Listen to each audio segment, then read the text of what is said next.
Iran Israel America युद्ध ने दुनिया के कई देशों को एक नई सीख दी है कि अगर आप अपने आप में समर्थशाली नहीं हैं तो कोई कितना भी बड़ा देश आपका सहयोगी क्यों ना हो, कोई कितना बड़ा देश आपकी सुरक्षा की गारंटी क्यों ना लेता हो, लेकिन जब युद्ध स्टार्ट हो जाता है और आप संकट में घिर जाते हैं तो बड़े बड़े साथी भी आपका साथ देने नहीं पहुंच पाते। और इसी चीज को ध्यान में रखते हुए ताइवान आगे बढ़ रहा है। ताइवान ने एक नई स्ट्रेटेजी पर काम करना प्रारंभ किया है। ये स्ट्रेटेजी ना कोई बड़ा फाइटर जेट बनाने की है, ना कोई बड़ा वॉरशिप बनाने की है, लेकिन एक ऐसा हथियार बनाने की जरूर है जो बड़े बड़े वॉरशिप्स को तबाह करने के लिए काबिल है, जो बड़े बड़े वॉरशिप्स को उन्हीं के क्षेत्र में जाकर तबाह करके चला आएगा और इतने कम खर्चे में कि कोई उसका मुकाबला भी नहीं कर सकता। जी हां, मैं बात कर रहा हूं ड्रोन शक्ति की। और आज जब से ईरान इजराइल युद्ध चल रहा है तो पूरी दुनिया ने यह देख लिया है और यह मान भी लिया है कि ड्रोन आज के आधुनिक युद्ध को पलटने वाला हथियार है। और अगर यह हथियार आपके पास है तो आप बड़े से बड़े दुश्मन को उसके घुस घर में घुसकर तबाह करने के लिए काबिल हैं। और ये उन बड़े बड़े आपके डिफेंस सिस्टम्स को भी मात दे देता है जो आपने लाखों करोड़ों रुपए खर्च करके लगाए होते हैं। तो इसी चीज को ध्यान में रखते हुए ताइवान अपने सबसे बड़े दुश्मन चीन को टैकल करने के लिए एक नए प्रोजेक्ट पर काम कर रहा है। वो अपने लिए, अपनी सुरक्षा के लिए एक ड्रोन सुपर पावर बनने की होड़ में आगे निकल रहा है, क्योंकि उसने ये देख लिया और ये समझ लिया है कि अगर आप खुद कैपेबल नहीं हैं तो आपकी सुरक्षा कोई नहीं कर सकता। और अगर आप कैपेबल हैं तो दुनिया आपसे कितना भी लड़ने क्यों ना आए, आप लड़ सकते हैं और आप अपनी सुरक्षा खुद कर सकते हैं। तो आज ताइवान की इसी रणनीति पर बात करेंगे और समझेंगे कि ये जो ताइवान की ड्रोन स्ट्रेटेजी है ये किस प्रकार से उसे चाइना से प्रोटेक्ट करेगी और कैसे वो एक नए वॉरफेयर, जो आज का आधुनिक वॉरफेयर है, उसमें उसे एक एडवांस लेवल का सिक्योरिटी गार्ड प्रोवाइड कर रहा है। तो सर, मेरा सबसे पहला सवाल आपसे यही रहेगा कि आज जब हम देखते हैं कि ड्रोन एक बड़ी शक्ति बन जी, चुका है, बिल्कुल। आज के वॉरफेयर में आप दुश्मन को उसके घर में ही घुसकर एक छोटे से हथियार से जाते हैं और अब मार के गिरा देते हैं। और जब हमने पहले भी ताइवान पे बात करी है, ताइवान अपने आप को एक स्वतंत्र राष्ट्र कहता है, लेकिन चाइना उसे एक स्वतंत्र राष्ट्र ना मानकर अपना एक हाँ, अभिन्न बिल्कुल। हिस्सा मानता है। इस चीज को ध्यान में रखते हुए और हम देख रहे हैं कि जब मिडिल ईस्ट को हमने देखा, इतना जल रहा है मिडिल ईस्ट, और इस स्थिति में China, Taiwan, north Korea, south Korea, Japan, ये पूरा क्षेत्र भी एक नए युद्ध के कयास में, या आप कहिए कि एक युद्ध की लपट से हाँ, बिल्कुल। जूझता हुआ दिख रहा है। तो इस पर आप क्या कहेंगे कि ड्रोन आज के टाइम पर कैसे एक मॉडर्न हाँ, वॉरफेयर में बिल्कुल। कितना महत्वपूर्ण हथियार है? देखिए, ड्रोन को अब नज़रअंदाज नहीं किया जा सकता, क्योंकि पिछले साल जब ईरान पर अटैक किया था इजराइल ने, तभी सब पूरी दुनिया को समझ में आया था कि ड्रोन कितना इंपॉर्टेंट है। और खासकर रसिया यूक्रेन में तो हमने ड्रोन वॉर देखा ही, कैसे इनके छोटे छोटे ड्रोन्स थे। यूक्रेन उनको अपनी गाड़ियों में छिपा कर ले जाते थे और वहाँ से ड्रोन फ्लाई करके देखिए, वो मॉस्को में, क्रेमलिन में जाकर वो जी। टकरा गया ड्रोन।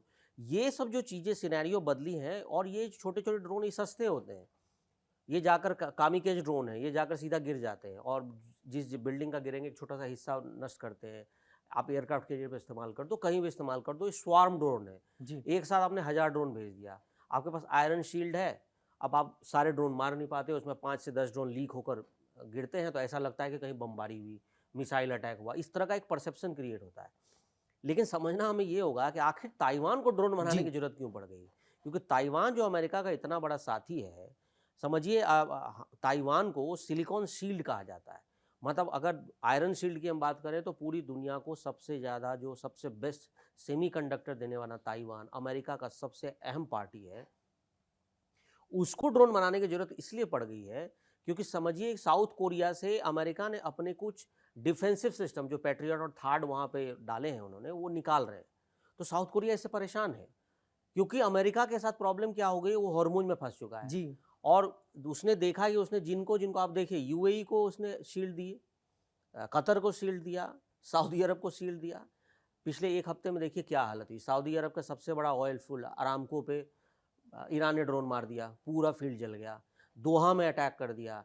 यूएई में इनके जो एयरपोर्ट है, इंटरनेशनल एयरपोर्ट, उसको बंद करना पड़ा।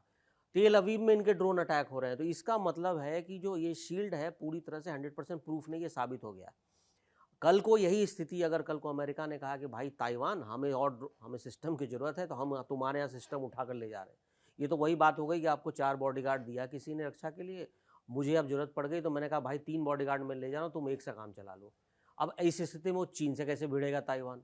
चीन के पास देखिए दुनिया के सबसे बड़े रिजर्व फोर्स, 25 लाख की सेना, 16 लाख रिजर्व है, मतलब 600 एटॉमिक वॉरहेड।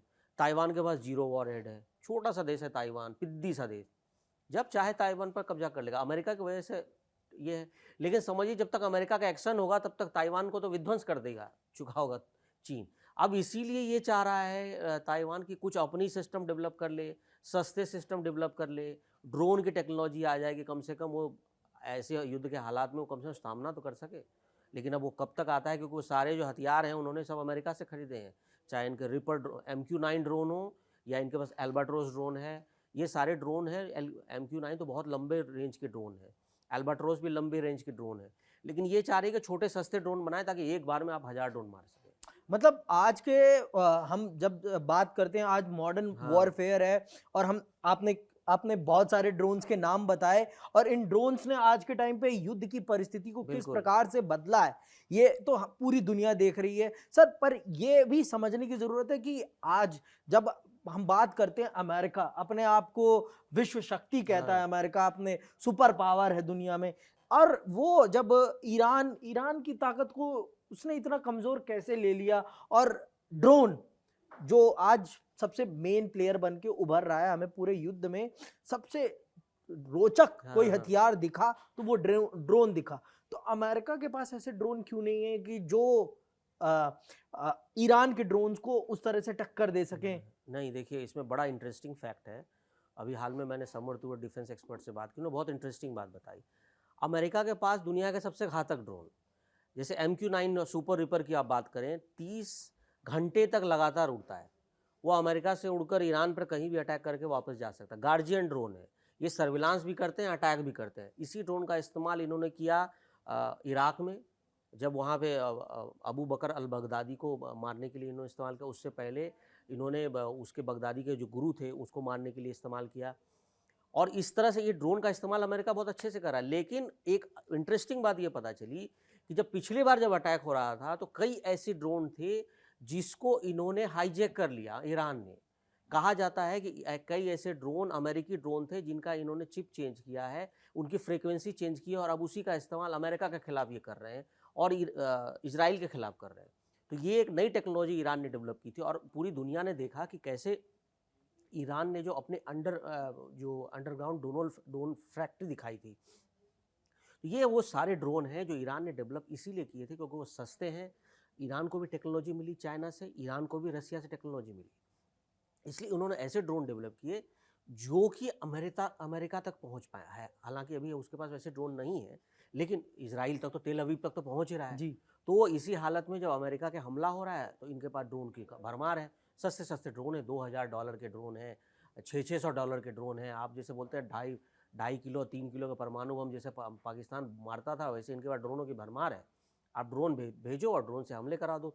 एक छोटा सा जगह में आप समझिए, अगर तेल अवीव में किसी सेंट्रल पॉइंट पे एक छोटा धमाका भी होता है तो उससे अफरा तफरी मच जाती है। किसी को पता नहीं होता कि वो ड्रोन अटैक है, मिसाइल अटैक, वो तो बाद की चीज़ है। लेकिन जो वीडियोज़ दिखते हैं कि भाई हमला हो गया, इसका इम्पैक्ट बहुत बड़ा होता है मनोवैज्ञानिक तरीके से। इसलिए ड्रोन वॉरफेयर में आज अगर आप देश कोई आगे नहीं बढ़ता है, ताइवान जैसे देश अगर आज नहीं आगे बढ़ते हैं, तो आपको सेमीकंडक्टर बनाने का कोई मतलब नहीं है। इन सेमीकंडक्टर का इस्तेमाल ही तो ड्रोन में होता है। आप ताइवान जैसे देश अगर ड्रोन ना बना पाएँ तो वो बेकार है। वो उनको ड्रोन बनाना चाहिए, अमेरिका के ऊपर निर्भर नहीं रहना चाहिए।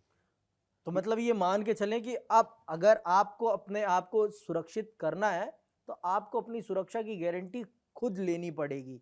और ताइवान का ये नया कदम ताइवान की सुरक्षा के लिए कितना कारगर होगा ये तो आने वाला समय बताएगा। लेकिन ये सच है कि आज के युद्ध को पलटने में ड्रोन अपने एक अलग अवतार में है। और जो ड्रोन कभी मूवी शूट करने के लिए और बड़े बड़े अच्छे अच्छे दृश्य कवर करने के लिए बनाया गया था, लेकिन आज वो मॉडर्न वॉरफेयर का एक नया सबसे घातक हथियार बन चुका है। जासूसी का भी हथियार है और किसी को ठिकाने लगाने का भी सबसे कारगर हथियार है। और देश के मनोविज्ञान को तबाह करने में, दुश्मन के मन में डर पैदा करने के लिए ये एक कारगर हथियार है। अब देखते हैं ताइवान अपनी सुरक्षा में इन ड्रोनों को किस प्रकार से असेंबल करता है, किस प्रकार से लगाता है, क्योंकि मिडिल ईस्ट की परिस्थितियां दिखा रही हैं कि अमेरिका सबका साथ नहीं दे पाएगा और सबकी सुरक्षा नहीं कर पाएगा, क्योंकि उसे अब दूसरों के डिफेंस सिस्टम पर भी अपना भरोसा जताना पड़ रहा है। ऑस्ट्रेलिया से डिफेंस सिस्टम मंगाए जा रहे हैं जिनको इंस्टॉल किया जा रहा है, क्योंकि डिफेंस सिस्टम्स की मिसाइलें खत्म हो रही हैं और इन मिसाइलों को खत्म करने का जिम्मा किसने उठाया? इन ड्रोनों ने उठाया। तो आज ड्रोन पावर अपने आप में एक एक्स्ट्रा ऑर्डिनरी पावर है और ये पावर कैसे बदल रही है युद्ध को ये तो समय बताएगा। लेकिन ये सच है आज की परिस्थितियों को देखते हुए कि ड्रोन सुपर पावर बन चुका है। इसी के साथ मैं विदा लेता हूं। जय हिंद, जय भारत।